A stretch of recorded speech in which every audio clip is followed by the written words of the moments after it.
Hello, Brick Sculptors, and welcome back to Brick Sculpt. This is Chris, and today we have an exciting new video to talk about a piece that I think has revolutionized the LEGO world.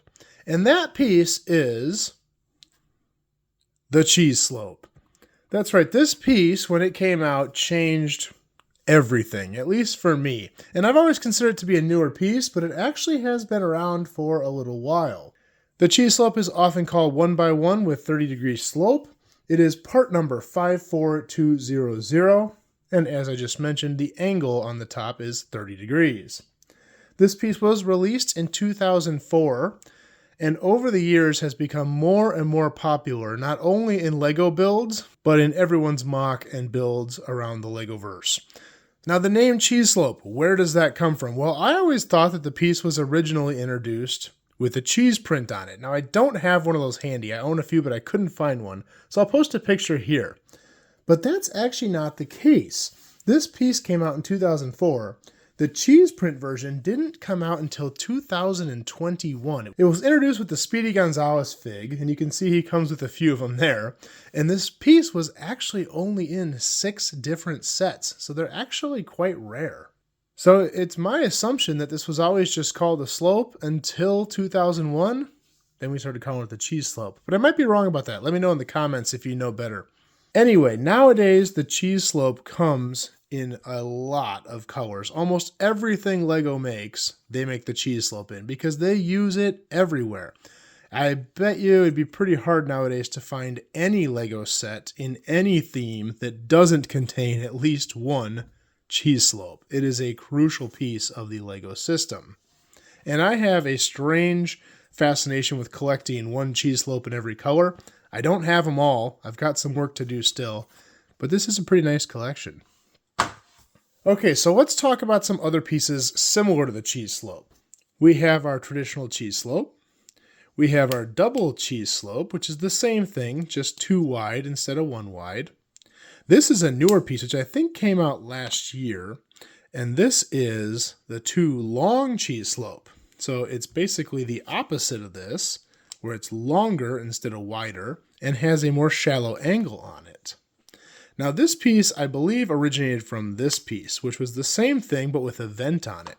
And people were using this, including LEGO, for the same exact purpose. They weren't using it necessarily for the vent, but to fill a space that required that size.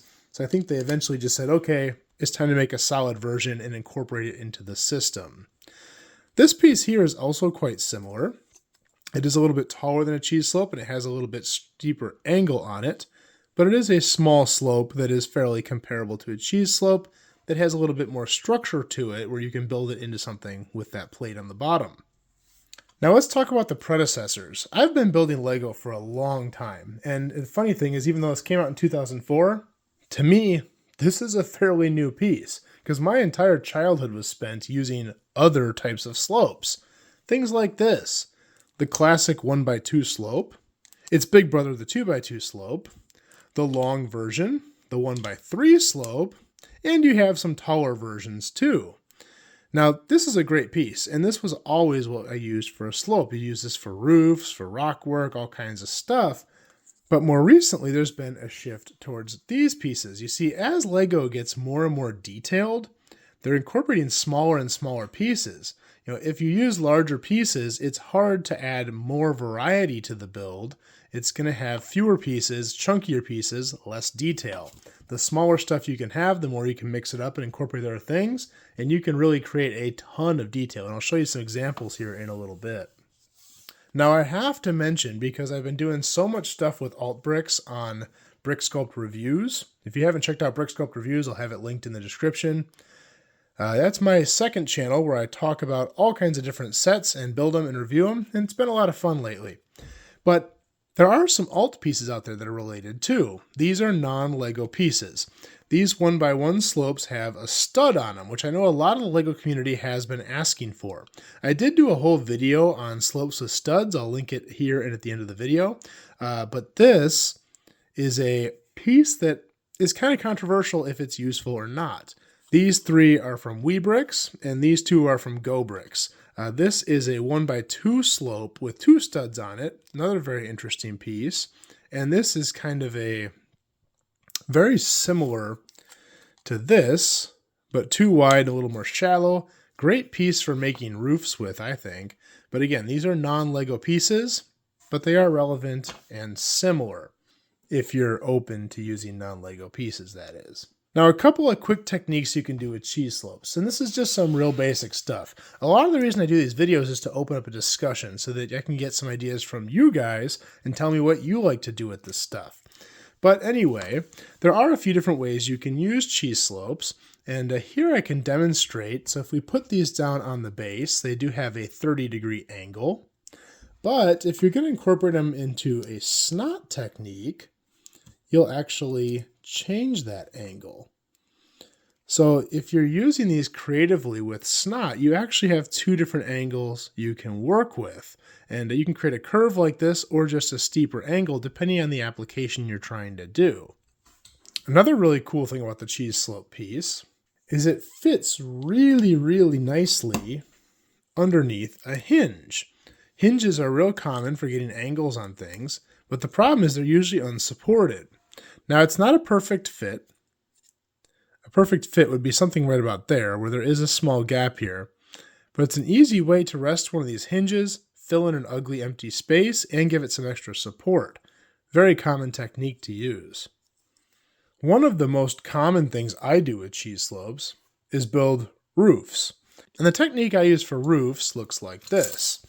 I take plates, both 2 wide and 1 wide, and I start to stack them in basically a stair-step pattern, where now each step will have 2 high plate differences. And then we can put our cheese slopes on there. Now in doing this, you can make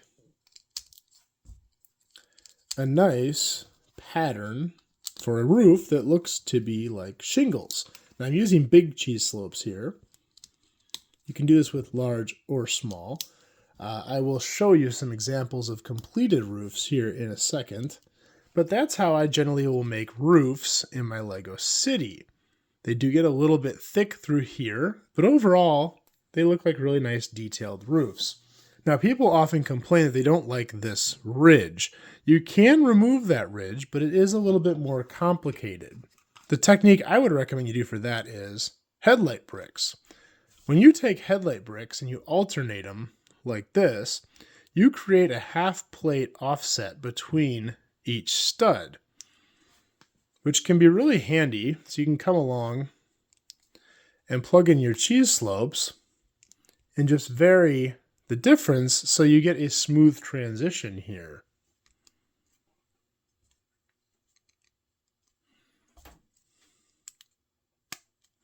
So you can make a very nice smooth slope there, but it is going to be a little bit more complicated and a little more difficult to attach. Now on the topic of roofs, I basically have 2 different patterns I'll do. This one here is just a single 1 wide cheese slope, so it looks like smaller shingles. One of my biggest beefs with cheese slopes is they don't make corners, and it makes it really tricky when you're building like this.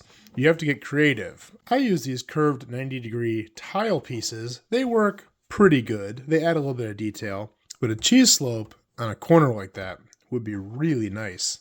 So Lego, if you're listening, please make that piece. I also will do roofs just like I did in my example, where I use the wide ones. This is nice because then they overlap like shingles do.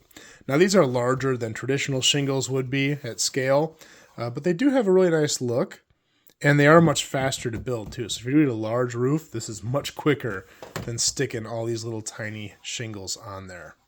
Now I really recently did a video on rock work, and rock work is one of the best places to use cheese slopes. Having small detail pieces that you can change to slight angles in a very small footprint make for really detailed rocks that you can stick either flat like this or up and give them more steep of an angle. Lots of cool stuff you can do with that. If you want to see my rock work video, I'll have that at the end as well.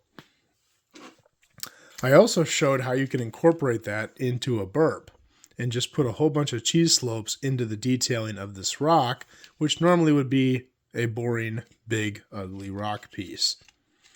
If you're not doing rocks, cheese slopes also work really well for grassy slopes, something like this.